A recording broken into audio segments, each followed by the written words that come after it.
I'm Sal Stephen Hubbard. I'm the Real Estate Development Director. I am the person responsible for developing the housing that we lease to individuals. And that involves everything from site selection, financial structuring, project management, construction oversight.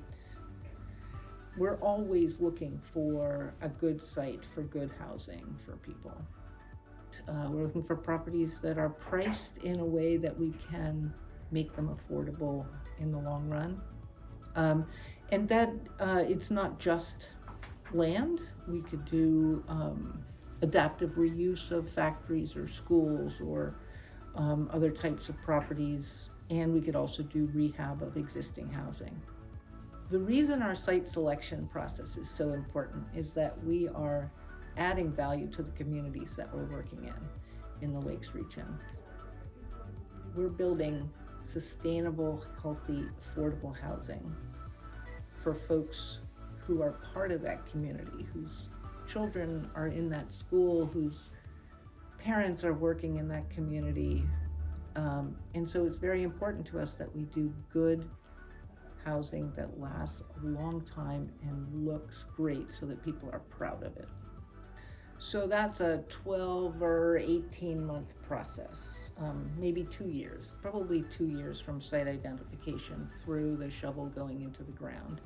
We need to make sure that we hire a design team, architects, engineers, and start working on the project to conceptualize what it's going to become. And then we need to start working on the permitting and working with the town or city that the site is in. And then we need to start working on the financing to make sure that we have the money necessary to actually bring the project to fruition. One of the most disappointing parts of the pre-development process is the lack of community support when we're trying to get a project permitted. Many times I find that people who come out against projects are not wealthy people. They're concerned that our housing will reduce their property values. That's not truth, but that's perception.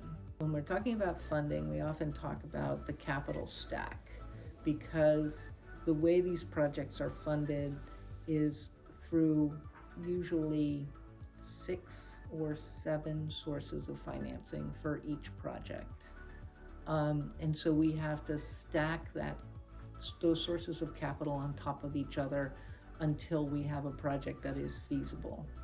Typically, they are funded 70% through the low-income housing tax credit program, and then about 20% through grants and other public sources, and then the last 10% is usually bank financed through debt.